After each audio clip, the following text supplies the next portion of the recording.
Hallo und herzlich willkommen zu diesem hübschen Muster.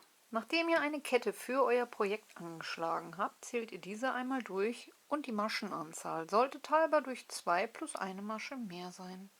Und dann kommen wir auch schon zur Reihe 1. Reihe 1 beginnt mit 4 Steigeluftmaschen für ein Doppelstäbchen.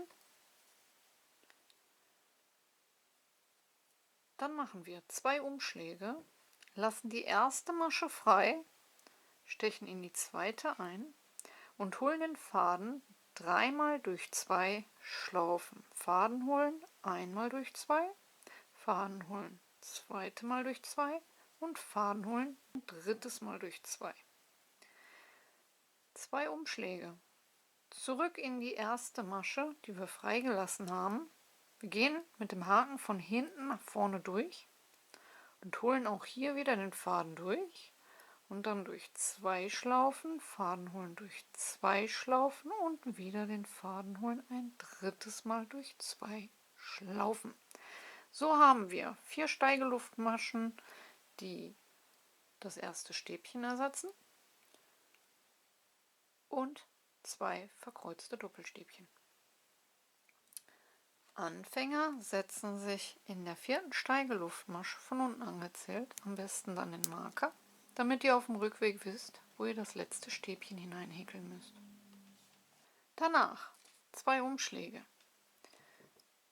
eine Masche freilassen und in die zweite wieder mit 3 mal durch 2 Schlaufen ein Doppelstäbchen häkeln. 2 Umschläge, zurück in die erste freigelassene Masche, Faden holen durch 2 und durch 2 Schlaufen. Und auch hier wieder haben wir dann die 2 verkreuzten Doppelstäbchen. Ein letztes Mal 2 Umschläge, eine Masche freilassen, in die zweite einstechen, Faden holen, durchziehen, durch 2, Faden holen durch 2, Faden holen durch 2.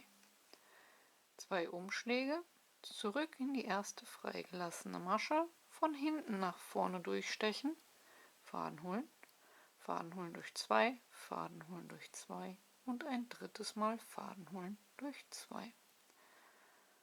Und so häkeln wir nun die ganze Reihe. Immer 2 Umschläge, eine Masche freilassen, ein Doppelstäbchen, 2 Umschläge in die freigelassene zurück und ein zweites Doppelstäbchen.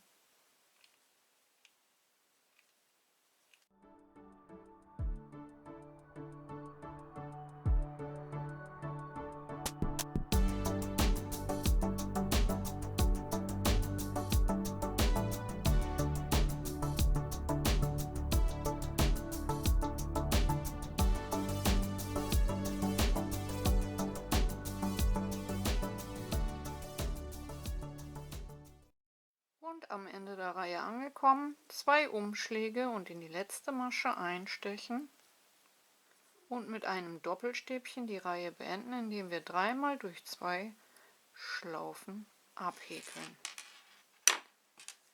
Und das war dann Reihe 1.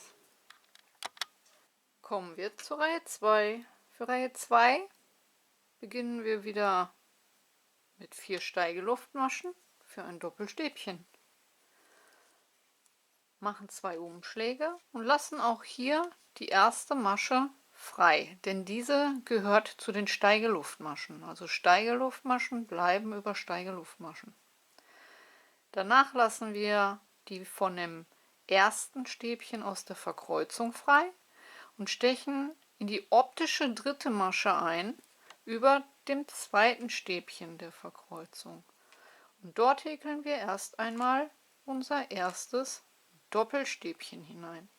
Anfänger können sich auch hier wieder in der 4. Steigeluftmasche von unten angezählt den Marker hineinsetzen. Danach 2 Umschläge, zurück in die freigelassene vom ersten Stäbchen der Verkreuzung und dort das zweite Doppelstäbchen hineinhäkeln. Und dann sollte es so aussehen.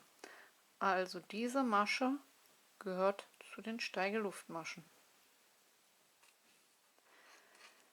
Und danach geht es weiter wie gehabt. 2 Umschläge Nächste Masche freilassen, in die zweite einstechen und ein Doppelstäbchen häkeln. 2 Umschläge in die freigelassene zurück, einstechen und das zweite Doppelstäbchen häkeln. Und ein drittes Mal 2 Umschläge, nächste Masche freilassen, in die zweite einstechen, ein Doppelstäbchen häkeln, 2 Umschläge in die Masche, die freigelassen wurde, einstechen und das zweite Doppelstäbchen häkeln. So sollte das Ganze dann aussehen. Und so jetzt bis zum Ende der Reihe weiter häkeln.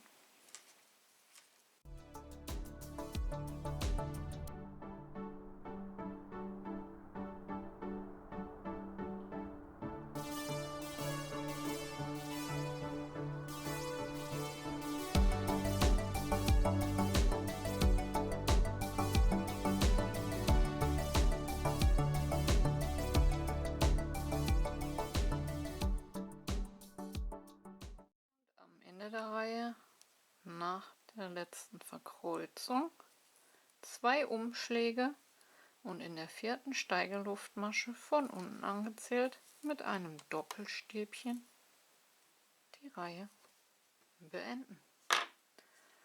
Und das war dann schon Reihe 2 und wie ihr seht, kommt man hier sehr, sehr schnell voran. Und das ist das eigentliche Muster. Wie ihr seht, ganz einfach. Wir beginnen und beenden das Ganze mit einem Doppelstäbchen und ansonsten wird immer verkreuzt. Wichtig ist dabei, dass ihr ab der 2. Reihe nie in die falsche Masche einstecht, sondern bedenkt, dass diese optische erste Masche, die man von oben sieht, zu den Steigeluftmaschen gehört.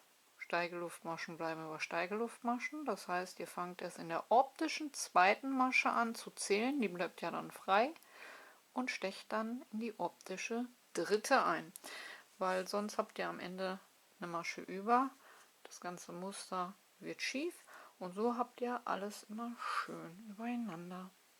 Ich nehme euch selbstverständlich mit, wie das Ganze jetzt ein Stück wächst und hoffe, ihr habt an dem Muster genauso viel Spaß wie ich. Vergesst nicht, eure Bewertung dazulassen. Kanal abonnieren ist kostenlos. Und ansonsten lasst die Nadeln glühen und ich hoffe, wir hören uns zum nächsten Mal. Bis dahin. Ciao, ciao.